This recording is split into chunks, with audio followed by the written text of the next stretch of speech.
Բարև ձեզ, բարեկալույս News-ը,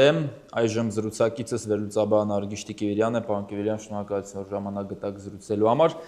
Սկսենք վերջին ժամերի ամենակարևոր նորությունից, իրանական անօթաչուներ են ընկել Նախիջևանում եւ Ադրբեջանը միանգամից շատ կոշտոնայնությամբ դա որակեց որպես հարձակում եւ սպառնաց, որ պատասխան քայլերի կարող է դիմել։ Ինչի մասին է սա խոսում, որովհետեւ կամ իրանական կողմից իրոք զգուշացում է սա եղել, կամ գուցե կան շահագրգիռ կողմեր, որպեսզի Ադրբեջանը ներքաշվի Իրանի դեմ պատերազմի մեջ, ինչ տպավորություն ունի։ Նայեք, այս պահի դրությամբ տեղեկատվությունը բավականին սուղ է, ընդհանրապես կարող ենք ֆիքսել, թե ինչ է հայտնի ըստ տարբեր կողմերի հայտարարության։ Մասնավորապես Ադրբեջանը հայտարարեց սկզբում, որ եղել է հարված օդանավակայանին, դրանից հետո ավելացրեց, որ եղել է հարված տեղի դպրոցին, դրանից հետո ավելացրեց, որ եղել է հարված տեղի զինվորական բազային։ Նայեք, հիմա փորձենք հասկանալ, թե դա ում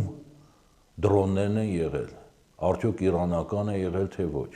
Իրանից դեռ առայժմ այս պահի դրությամբ Իրանից որևէ արձագանք այս կապակցությամբ չկա։ Նայեք,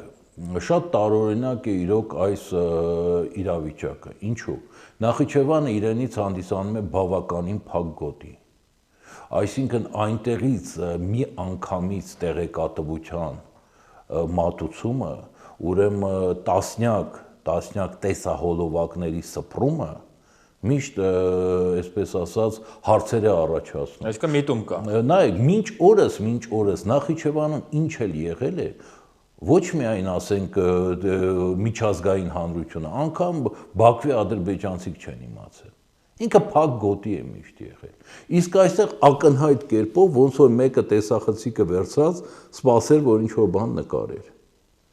Դա մեկ, երկրորդը, ուրեմն Նախիջևանի օդանավակայանը կարելի ասել ամենապաշտպանված օբյեկտներից մեկն է։ Եվ այս կապակցությամբ իրենք չունեն հայտարարություն, որ փորձել են խփել այդ դրոնները եւ այլն։ Այդ երկու։ Երրորդը, մենք վերջի օրերին ականատես եղանք մի շարք իրադարձությունների, մասնավորապես հենց որ խփվեց Սաուդյան Արաբիայում նավթային այդ տերմինալը, Իրանը պաշտոնապես հայտարարեց, որ ինքը դրա հետ որևէ կապ չունի։ Եվ դա Իսրայելի ցանկությունն է եղել եւ Իսրայելի գործողությունը, որպեսզի այդ կերպ ներկաշեն սաուդիտներին Իրանի դեմ պատերազմում։ Մասնավորապես նույնը կրկնվեց հենց որ երկու անգամ առնվազն հասցվեցին հարվածներ Օմանին։ Իրանը կրկին անգամ հերքեց հայտարարելով այն մասին, որ Օմանը հանդիսանում է իր համար դաշնակցային ինչ-որ առումով երկիր, բարեկամական երկիր, բոլորս գիտենք, որ Իրանը դեպի արտաքին, բլոկադայի մեջ գտնվող Իրանը, սանկցիաների տակ գտնվող, արտաքին աշխարհ իր կամուրջներից մեկը անցնում էր Օմանով։ Օմանում էին հիմնականում անցնում, կարելի ասել, դիվանագիտական։ Եվ տրամաբանական չէ։ Նայ մի տարածք, որը օգտագործվում է բանակցությունների համար, անգամ իսլամում այդ տարածքը միշտ ֆիքսված է։ Կա պատերազմի երկիր, կա խաղաղության երկիր եւ կա, այսպես ասած, բանակցությունների երկիր։ Օմանը կատարել է այդ դերը այդ առումով։ Եվ որևէ տրամաբանություն չկար։ Հիմա Ադրբեջանի հետ կապված տարօրինակությունների շարքում եկեք մատնանշենք հետևյալը։ Ընդամենը նախօրեին հայտնի դարձավ, որ ադրբեջանական ստորաբաժանումները ուրեմն ուղղվում են ադրբեջան-իրանական սահման, այնտեղ անվտանգությունը ավելի եւ այլ ապահովելու համար։ Հետո իհարկե ադրբեջանական պաշտոնական մարմինները դա փորձեցին հերքել։ Սա հերթական տարօրինակություն է։ Հետո նայեք, այս իրավիճակում հենց որ ուրեմն Իլխամ Ալիևը փորձում էր վերջի ամիսներին սիրաշահել Տրամփին, գնալ ուրեմն ցուցադրական կերպով Իրանի դեսպանատուն եւ այնտեղ ցավակցություն հայտնել, սա կոչվում է դասական ասիական խորամանկություն։ Հենց որ դու ցուցադրում ես մի բան, բայց տակից այո, եւ հենց որ ես նայում եի այդ կադրերը, որ Իլխամ Ալիևը գնացել է դեսպանա, նայեք, ոչ մի երկրի ղեկավար այս պահի դրությամբ չի գնացել Իրանի դեսպանատուն։ Իսկ դա անում է մի մարդ, որը անդադ Թրամփի հետ որին Թրամփը անվանում է իմ լավագույն ընկերներից մեկը եւ այլն եւ այլն։ Սա հենց ասիական այն խորամանկությունն է, հենց որ դու պաչում ես ձեռքը, որպեսզի վիզը փորձես կտրել դիմացինի։ Եվ այդ կադրերն էլ ինձ համար բավականին շատ տարօրինակ թվացին եւ շատ տարօրինակ է նայեք այս պահի դրությամբ հենց որ ուրեմն անգամ կարելի ասել հաշված մի ժամ էլ կամ 2 ժամ չեր անցել այդ հարվածից ոչ միայն Ադրբեջանի արտգործնախարարությունը, այլ Ադրբեջանի պաշտպանության նախարարությունը հայտարարեց, որ իրենք կդիմեն պատասխան քայլերի։ Եվ որ արդեն պատրաստվում են։ Նայեք, ուրեմն օրինակ Թուրքիայի հետ կապված 3 տեղի ունեցավ միջադեպ, սկզբից իհարկե հայտարարվեց, որ իրանական հրթիռը թռնում էր դեպի Ինջերլիկ եւ թուրքերը խփել են այդ դրոնը կամ հրթիռը, մինչ օրս էլ անհայտ է, բայց դրանից հետո հայտնվեց տեղեկատվություն, որ այդ դրոնը թռնում էր դեպի Կիպրոս եւ ուղակի ոնց որ թուրքական հրթիռը խփել է այդ դրոնին։ Այսինքն այս կապակցությամբ եւ Իրանը եւ Թուրքիան միանգամից հայտարարեցին այն մասին, որ իրար նկատմամբ որևէ խնդիր չունեն։ Իսկ այս պարագայում Ադրբեջանը միանգամից առանց խորանալու,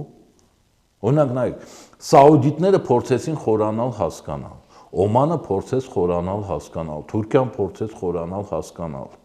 որովհետև բոլորն էլ հասկանում են, որ ներկա պահին ուրեմն այսպես ասենք ամերիկա-իսրայելական դաշինքը կամ ինչպես տեղեկատվական դաշտում կարճ անվանում են Էփշտեյնի դաշինքը պատրաստ է դիմել ցանկացած սադրանքների, որպեսզի Իրանին վնասի եւ նոր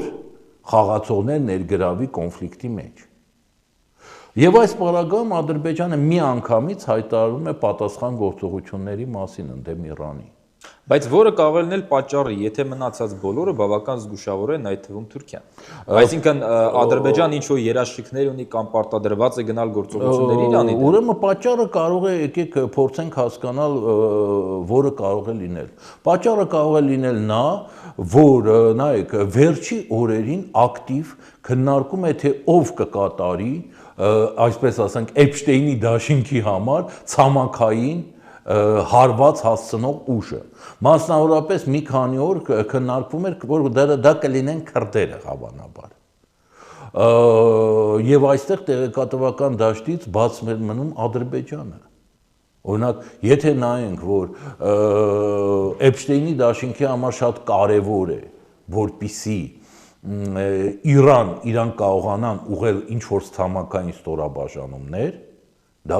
ամենահարմարներից մեկը հենց կարող է լինել Ադրբեջանը։ Առավել ևս վերջի ուրեմն տարիների ընթացքում, մասնավորապես Արցախյան պատերազմից հետո, մշտապես քննարկվում էր, չէ՞, թե հանուն ինչի են Ադրբեջանին այդքան օգնել։ Բոլորս մատնանշում ենք, որ սա արվել է ընդդեմ Իրանի։ Դե գլոբալ առումով կարելի ասել պահը հասել է։ Թե արդյոք Ադրբեջանի վերջիվերջո ղեկավարության մեջ կհաղթահարի ուրեմն հեմությունը, որ իրանք հասկանան դրա այդ քայլերի բոլոր հետևանքները, դժվար է ասել։ Դա է գլխավոր հարցը, որովհետև անկախ ամեն ինչից դեռ այս պայդրությամբ արդեն մի քանի օր է պատերազմը շարունակվում է, բայց դեռ որևէ կանխատեսում անել, թե ինչ կլինի, դժվար է ասել, անգամ սա կարող է շատ երկարաժամկետ հակամարտության վերածվել եւ Ադրբեջանը մտնելով ուղղակիորեն պատերազմի մեջ Իրանի դեմ, ինչ հաշվարկ պետք է ունենա Ալիևը դրանից ինչպես է դուրս գալու, ինչ արդյունքներով։ Նայեք, ուրեմն գլոբալ առումով դուք ճիշտ եք, որ Ալիևը միշտ իրեն ցուցադրել է որպես բավականին զգույշ խաղացող։ Նա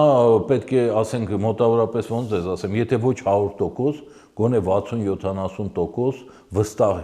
լիներ այսպես հետագա երկրորդ, երրորդ, չորրորդ քայլի վրա, որ նոր մտներ խաղի մեջ։ Եթե ինքը այս պահի դրությամբ մտնի այդ խաղի մեջ, ուրեմն կամ իրեն տվել են լրջագույն երաշխիքներ, կամ ստեղծել են մի այնպիսի իրավիճակ, որ ինքը այո, այլ ելք չունենա։ Դեռ վերջի վերջո սպասենք, դեռ ժամանակ կա, թե սա ինչ որ գիտեք ոնց է պատասխան փոքրիկ քայլ կարող է անեն, կամ սիմվոլիկ, կամ ինչ որ հայտարարություն անեն, բայց այն որ ուրեմն Էփշտեյնի դաշինքի համար շատ կարևոր է նոր ուժ մտցնել ընդդեմ Իրանի, դա փաստ է։ Նախորդ տարի հունիսի 12-օրյա կարճ պատերազմը, որ եղավ, որը իր բնույթով ֆետախուզական պատերազմ էր, այսինքն հասկանալու համար, թե գլոբալ խոշոր եւ այս պատերազմը ինչ տեսք է ունենալու, այդ ժամանակ էլ բացահայտ եղան հայտարարություններ, որ Ադրբեջանի տարածքը օգտագործվել էր որոշակի հարվածներ Իրանի տարածքին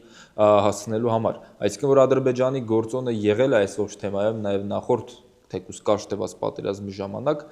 դա ակնհայտ է։ Բայց հիմա պատկերացնենք, եթե Ադրբեջանն իրոք մտնում է այդ բեռի տակ, մտնում է այդ պատերազմի մեջ, ինչ է անելու Թուրքիան։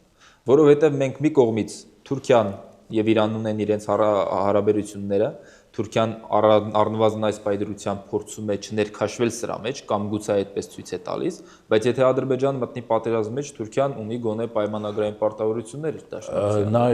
Նայեք, Հայկ, փորձենք ինչ-որ փոքրիկ վերլուծություններ անել, չնայած դեռ շուտ է։ Դեռ պետք է սպասել իրադարձությունների զարգացման։ Բայց ինչ-որ բաներ փորձենք, այսպես ասած, ռուսները ասում են мысли вслух, փորձենք կատարել։ Նայեք, դուք ճիշտ նկատեցիք, 12-օրյա պատերազմը դա հետախուզական ինչ-որ գործողություն էր։ Դա մոտավորապես ոնց որ գիտեք հայերի համար 16 թվականի ապրիլյան 4 օրը։ Այսինքն ընդ որում նայեք, եթե հայերը ապրիլյան 4 օրից հետո անցավ 4 տարի հիմնական պատերազմին եւ կարելի ասել լուրջ որևէ քայլեր չէին ձեռնարկել, խելքի չէին եկել, ապա Իրանի պարագայում ակնհայտ է, որ ընդամենը հաշված ամիսների ընթացքում իրենք արդյունավետ կերպով այդ ժամանակը փորձել են օգտագործել, որպեսզի կարգի բերեն եւ զինված ուժերը եւ երկրում ներքին իրավիճակը, ուրեմն հարաբերություններ եւ այլն։ Այսօրվա դրությամբ իր արդյունավետ Իրանի պաշտպանվելը եւ նման կարգի ծայրահեղ հարվածներ հասցնելը, նայեք, 12-օրյա պատերազմի ժամանակ ինքը հիմնականում խփում էր Իսրայելին, ճիշտ է։ Ընդամենը մի անգամ սիմվոլիկ կատարին։ Այսօրվա դրությամբ 3-4 օրվա ընթացքում ինքը բնաջնջում է տարածաշրջանում ամերիկյան ողջ ենթակառույցները,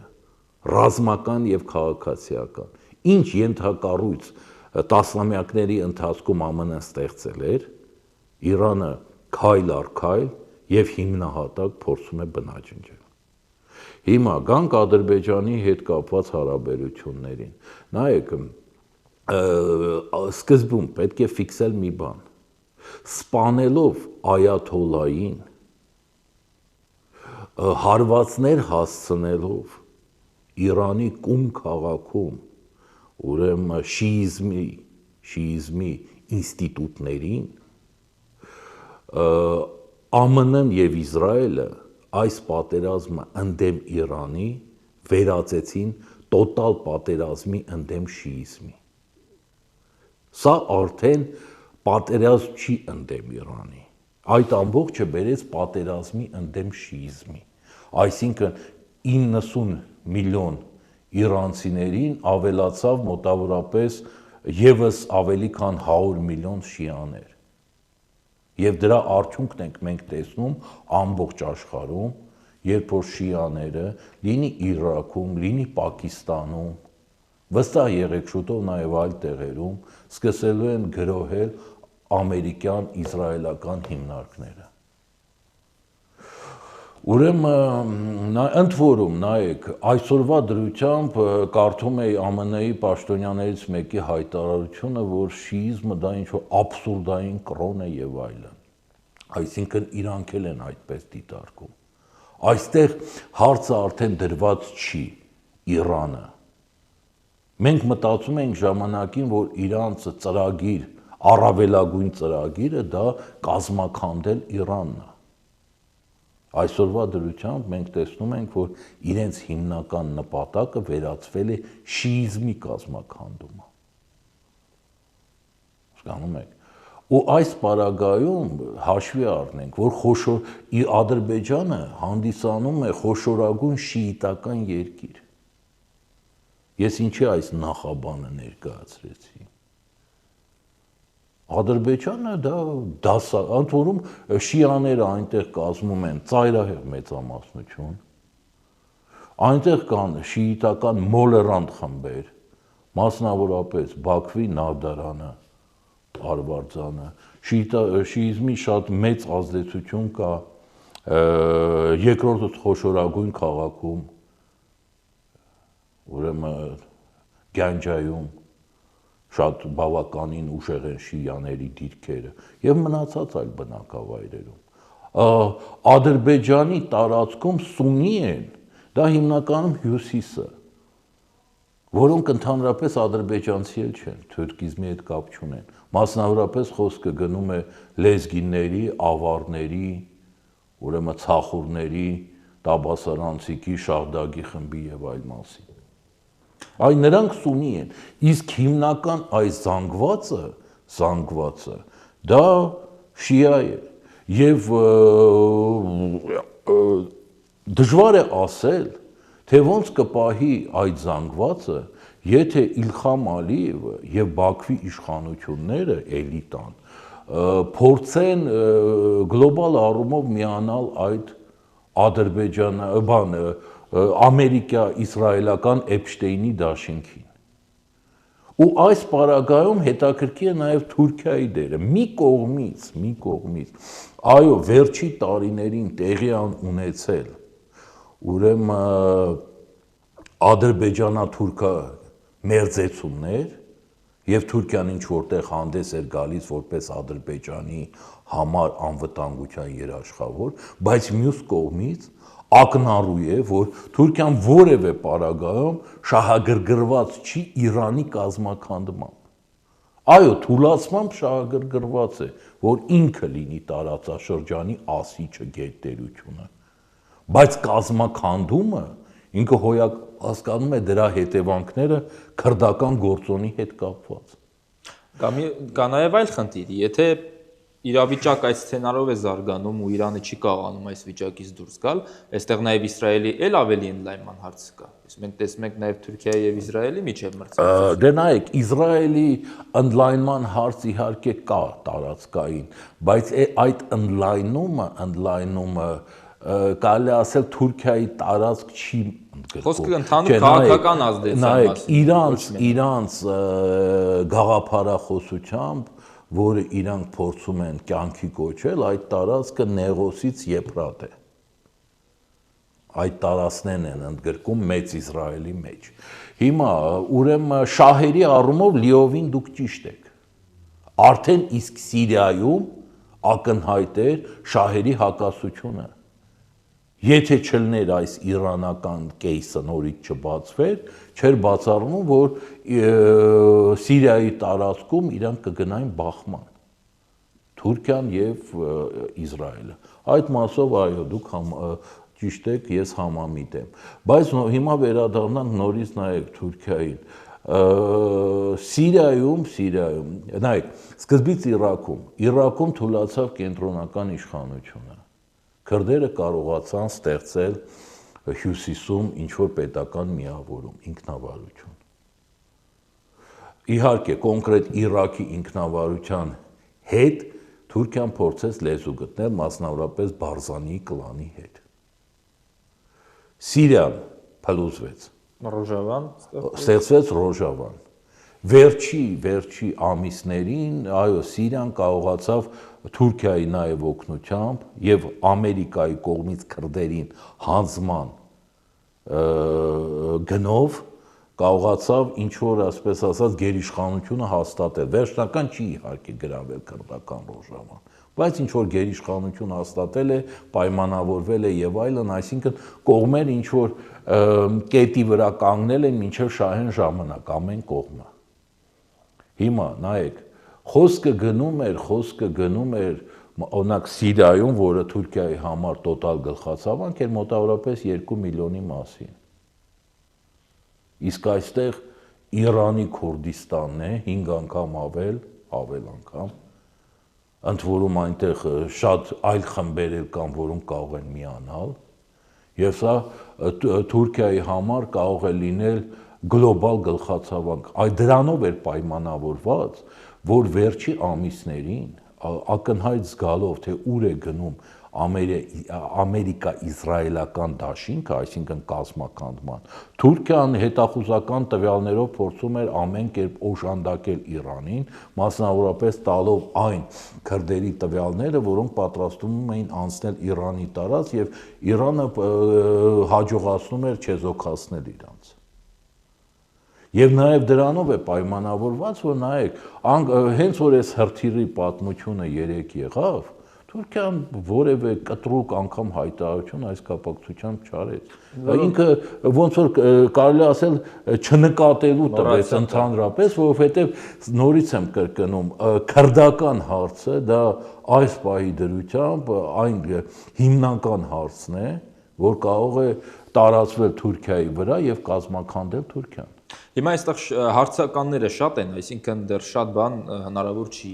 հասկանալ իրադարձությունների ընթացքը, բայց մինչև որ պահը Թուրքիան կարող է այդ հավասարակշռությունը պահել, որովհետև եթե այս պատերազմը խորանում է եւ ենթադրենք, պատկերացնենք Իրանի համար վիճակը ավելի է բարդանում, ներսում սեպարատիզմ է սկսվում, տարբեր տեղեր ապստամբություններ եւ այլն, կարող է Թուրքիան էլ հաշվարկի, որ պահն է եւ կարող է ինքն էլ մտնել խաղի մեջ եւ արդեն փորձել թեկուզ քրդերի հարցը այդ կողմից լուծել։ Նայեք, Թուրքիան մասնավորապես վերջի ամսվա մեջ հստակ հայտարարում էր, որ եթե գնա Իրանի կազմաքանդումը, ապա ինքը զորքեր կմտցնի այն տարածքներ, որտեղից ինքը կզգա սպառնալիք։ Մասնավորապես փորձ իրենք ունեն, նայեք, այսպեսի փորձ ոչ միայն իրենք ունեն, իրանք մշտապես այո իրականացրել են, մտել են Իրաք, մտել են Սիրիա, այստեղ ուղղակի գիտեք ոնց է, նայեք, արդյոք իր ռեսուրսները կբավարարի։ Վերջիվերջո պետք է հասկանալ մի բան։ Մենք տեսնենք Իրաքի կազմաքանդումը ինչի հանգեցրեց, Սիրիայի կազմաքանդումը։ Իրանը դա ոչ Սիրիա է, ոչ էլ Իրաք է։ Ինքը իր ռեսուրսներով տասնյակ անգամ ավելի մեծ է, հասկանում եք։ Եվ Իրանի կազմաքանդումը կարող է այս տարածաշրջանում առաջացնել այնպիսի քաոս, շատ երկարատև քաոս, որը, այսպես ասած, կողքի պետությունների համար դառնա գլոբալ գլխացավանք։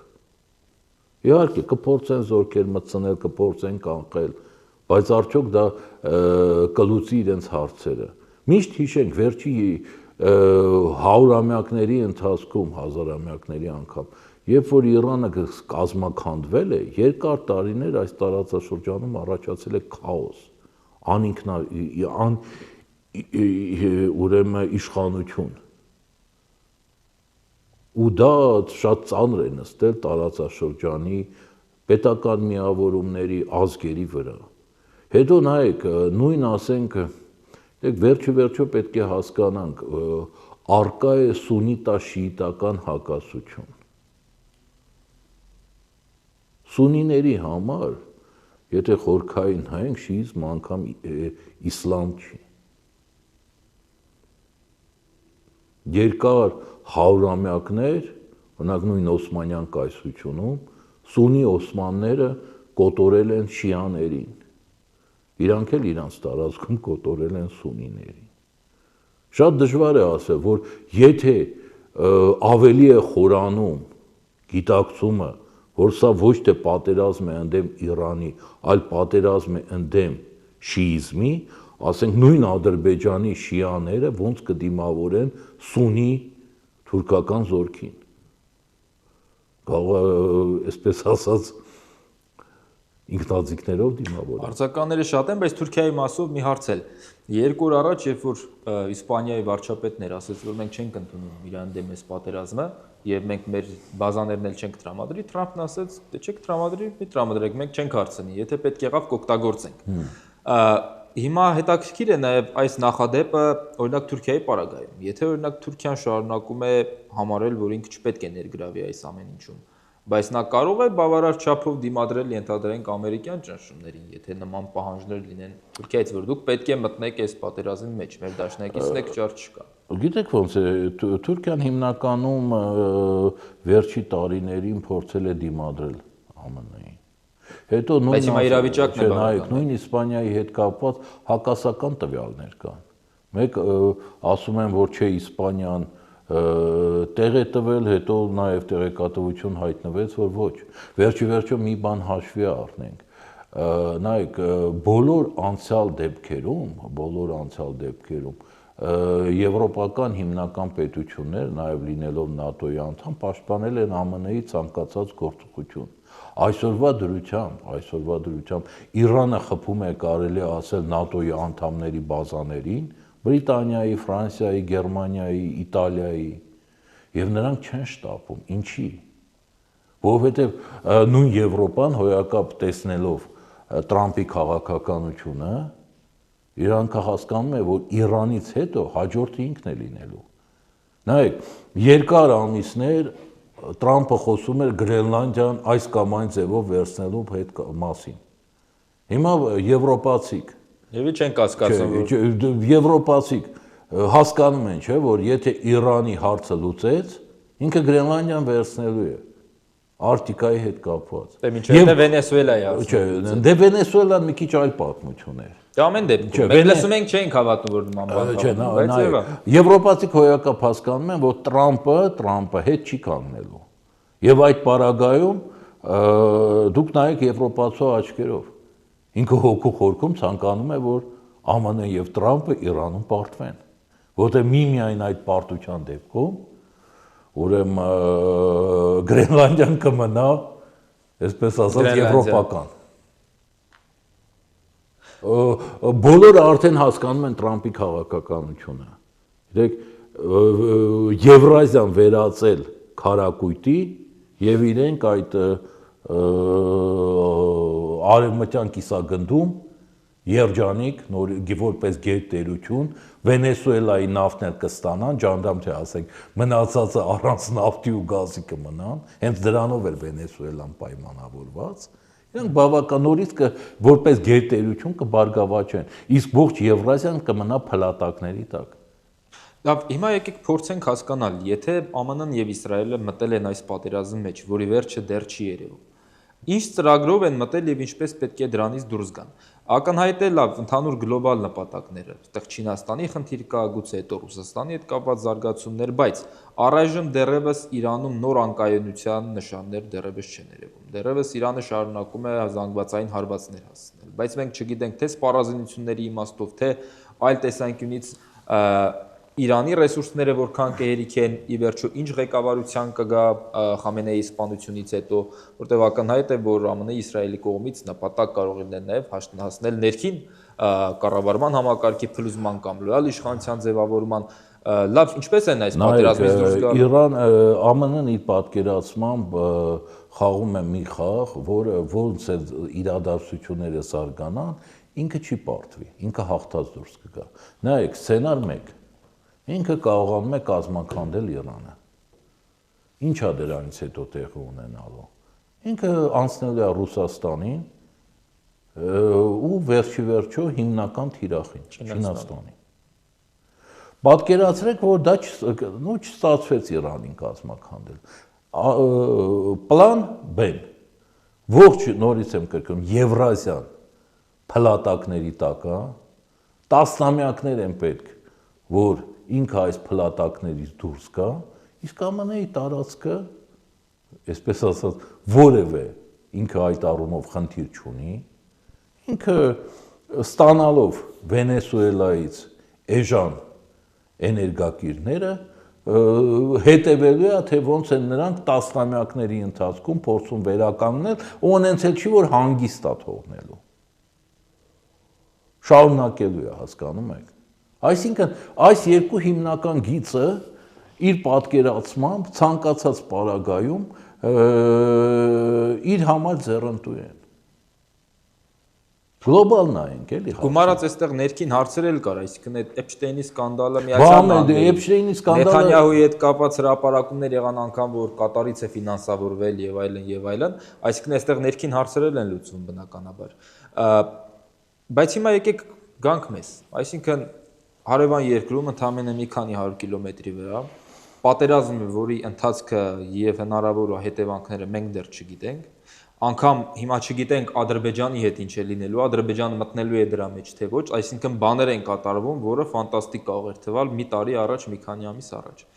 Մեզ մոտ իշխանությունն ասում է, որ ամեն ինչ հանգիստ է, խաղաղ է, տեսեք, այնտեղ խրթիռներ են թռչում այս ու այն կողմ, այստեղ հանգիստ է, քարոզարշավ են անում, չգիտեմ, պերաշկի ուտելու տեսարանների ցուցադրություն։ Ձեր պատկերացման ի վերջո մենք ուր ենք հայտնվել, ինչ է լինելու Հայաստանի հետ որպես այդպեսին, որպես մի ամենափոքր եւ ամենաթույլ, ամենախոցելի տեղը այս իրավիճակում, որը ունի ընդհանուր սահման Իրանի հետ, եւ ինչով է պայմանավորված այդ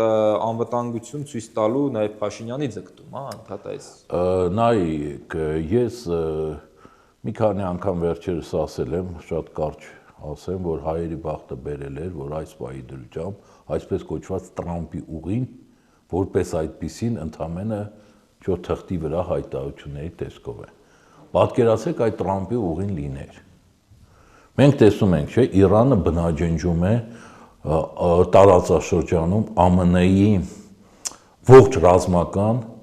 եւ քաղաքացիական ենթակառույցները։ Ինչա ինքը խնայելու էր Տրամպի ուղին։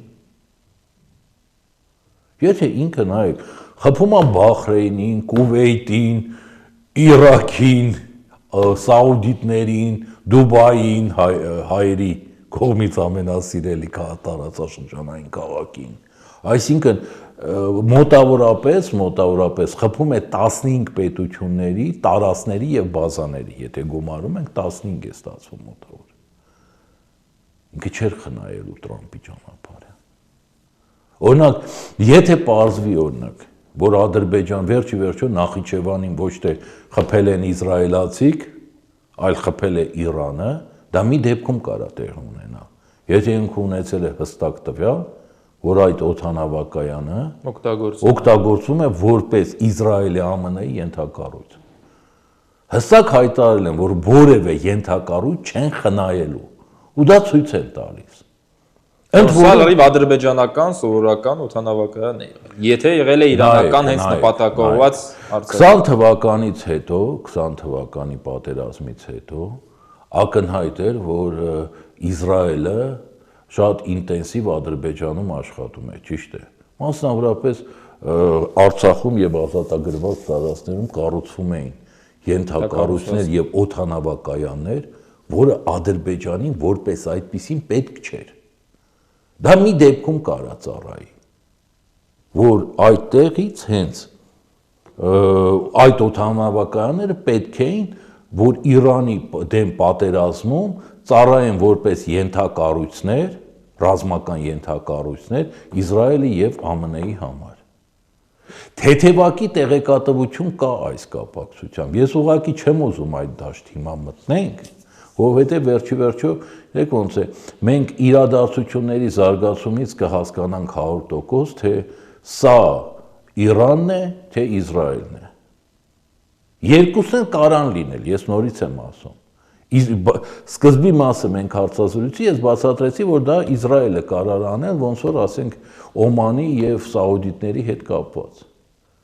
Բայց չբացառենք նաեւ, որ եթե Իրանը ունենար տվյալ, ինքը չի խնայելու։ Նայեք, Իրանի տարածքի ահռելի մասը այսօր վերածվել է փլատակների։ Այնտեղ արդեն 2 օր է իրականացվում են գորգային ուրեմն ռմբակոծություններ, դա ինչ է նախատեսում, որը սենց գծով քաղաքները վերածվում են։ Ինքը էլ կորցնելու ոչինչ չունի։ Շատերը կարող են ասել, բա ինչի արաբները չեն պատասխանում, որտեղ արաբներին հստակ բացատրված է, որ եթե դուք մի հատ էլ քայլ անեք, այ ձեր քաղաքներն էլ են երկնակերերով հանդերձ սկսելու վերածվել անապատի, որպես պատասխան։ Այսօրվա դրությամբ ընդամենը ասենք նայեք, Դուբայում ասենք լավ, Բուրջ Արաբին են խփել, չէ, ինչ որ ձևով, մի երկու երկնաքեր, օդանավակայանին, ու պարզա ու մնացած ամերիկյան բազան են։ Բա պատկերացրեք գորգային իրանք սկսեն հրթիռներով առավել եւս անհայտ է թե ուրեմն Իրանը դեռ ինչքան հրթիռ եւ դրոն ունի։ Ասենք նայեք Բաքուն հենց որ նման հայտարարություն է անում։ Ինքը Ներողություն, պարոն Կիվիրյան, Իրանի արտաքին գործերի նախարարի տեղակալն է քիչ առաջ հարցազրույց տվել եւ հերքել, որ իրենք են ադրբեջանական Նախիջևանի օդանավականի վրա արձակման հեղինակ եւ որ կատարված է հետաքննության կարիք ունի։ Դե տեսնում եք, այսինքն մենք շատ ճիշտ ձևով Եվ մեկ մեջբերում էլ Իրանի արտգործնախարարության պաշտոնական հայտարարությունը, որ մենք ծայրահեղ զգուշություն ենք ցուցաբերում տարածաշրջանում ամերիկյան բազաներին հարվածելիս քաղաքացիական անձանց վնաս չպատճառելու եւ այլնի համար, այսինքն շեշտադրումը վկա, որ միտում չի եղել։ Դե փաստորեն մենք առաջի մասը լրիվ ճիշտ վերլուծեցինք։ Լավ, Ռուսաստանի Չինաստանի գործոնը, որովե միջամտություն կարելի է սպասել այս պարագայում, որովհետև Իրանի հետ էլ այս երկու երկրներ ունեն հարաբերություններ եւ վերլուծությունը ցույց է տալիս, որ եթե Իրանն ընկնի, ապա հաջորդը լինելու են հենց Ռուսաստանը եւ Չինաստանը եւ ավելի մեծ խնդիրների են բախվում։ Դե ակնհայտ է, որ ուրեմն գիտեք, ռազմական փոխօգնությունը այսօրվա աշխարհում դա ինքնաձիգը չի։ Օրինակ միք բացառի, որ այդ երկու երկրները տալիս են բավականին ինտենսիվ հետախուզական տվյալներ, որոնք շատ ավելի կարևոր են։ Այսօրվա դրությամբ Իրանը հենց որ նման ճշգրիտ կերպով կարողանում է որսալ ոչ միայն ուրեմն ամերիկյան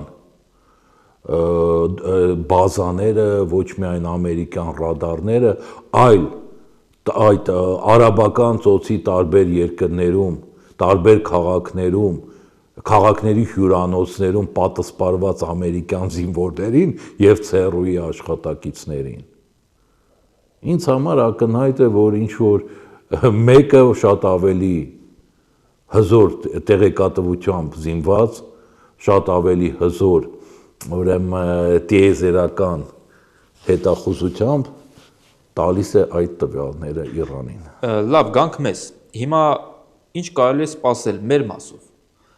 Արդյոք կարող է լինել օրինակ Հայաստանը ինչ որ կերպ այս ամենի մեջ ներգրավելու փորձ կամ դրթող որևէ գործողություններ։ Իհարկե մեր գործոնը կարող է թվալ շատ քիչ է բոլոր իմաստներով, բայց ամեն դեպքում, եթե տոտալ պատերազմ է գնում։ Դե եթե սա երկար շարունակվեց, ինքը իհարկե այս կամ այն ձևով կանդրադառնա Հայաստանի վրա։ Այսօրվա դրությամբ նայեք, անդրադարձը կարող է լինել այն, որ Հայաստանում բազմաթիվ ապրանքների գները կսկսեն բարձրանալ։ Փախստականներ։ Այո, որոշակի փախստականներ կլցվեն այստեղ, ինչքան ինտենսիվ գնա, եւ իհարկե կփորձեն ներգրավել Հայաստան, այս կամ այն պետությունը կփորձի ներգրավել Հայաստանի տարածքը։ Հայաստանը այս կապակցությամբ հենց դրա համար ես երկար ժամանակ բացատրել եմ, որ Հայաստանը պետք է զերծ մնա գերտերությունների բախման թատերաբեմ դառնալուց։ Ամեն գնով։ Դուք տեսնում եք արաբական ծոցը ինչով ավարտվեց այդ պետությունների համար։ Ես ավելի շատ նկատի ունեի անվտանգության հարցերը, պարզ է, որ տնտեսական բազմաթիվ խնդիրներ կարող են լինել, բայց մենք միշտ վերլուծել ենք, որ եթե պատկերացնենք Իրանի դեմ պատերազմ լինի, Ադրբեջանը կարող է առիթից ենթադրենք օգտվել, փորձել վերցնել ինչ որ իրեն պետք է, Բիջանցքը եւ այլն։ Բայց այս թրիփի ծրագրից հետո ասում էր, որ ինչ էլ լինի Ադրբեջանը ոչինչ չի անելու։ Հիմա Ադրբեջանի գործողությունները են շատ անկանխատեսելի դարձել։ Իրանի դեմ պատերազմի մեջ կներգրավեն, չեն ներգրավի։ Այս հարցում ինչ սպասենք Ադրբեջանի գործողությունները Հայաստանի հանդեպ։ Այսօրվա դրությամբ Ադրբեջանի գործողություն ավելի շուտ սպասեք Իրանի դեմ։ Այս պահի դրությամբ։ Հայաստանը գիտեք ոնց է, ներկայումս իր համար Եվ Հայաստանը ինչ պետք է անի այս իրավիճակում։ Եթե Հայաստանը ամեն ինչ իրան տալիս է, ել ինչի իրանից ինչ որ բան վերցնել։ Այն տրամաբանության, որ Իրանը որոշակի զսպող դեր բավական մեծ ունեցել է Նայ, ինքը ուներ զսպող դեր, հենց որ Հայաստանը դեռ փորձում էր չտալ։ Այդ ժամանակ այո, Իրանը իր դերը կատարեց։ Ինքը զսպող դեր էր։ Դրանից հետո Հայաստանի իշխանությունները ամեն ինչ տալիս են։ Դրա համար, եթե Ադրբեջանի ինչ-որ գործողություն նորից եմ ասում, սպասեք, այս պահին սպասեք ընդդեմ։ Դա հիմա Հայաստանի ղեկավարության խնդիրը որը պետք է լինի այս վիճակում։ Հայաստանի ղեկավարության խնդիրը փորձել ուրեմն ամեն ձևով այդ պարենային ռիսկերը, տնտեսական ռիսկերը, փախստականների ռիսկերը եւ այլն փորձել կառավարել արդյունավետ, այլ ոչ թե զբաղվել կարկանդակ եւ կուկուռուզ կրծելով։ Ես չնայած ասել եմ իմ կարծիքը, ես չեմ բացառում, որ այդ կերպ Հայաստանի իշխանությունները փորձում են տարածաշրջանում եւ աշխարհում, գիտեք, որ ամպլուայի մեջ, որ դե տեսեք անմեղ սունակենք մեզնից ինչ եք ուզում։ Շնորհակալություն, պարոն Կիվիրյան։ Հիշեցնեմ, որ զրուցակիցս էր վերլուծաբան Արգիշտի Կիվիրյանը, շարունակեք հետևել մեր հարցազրույցներին եւ իրադարձությունների զարգացմանը մեր YouTube-յան ալիքում ու սոցարթակներում, ինչպես նաեւ կայքեջում կհանդիպենք։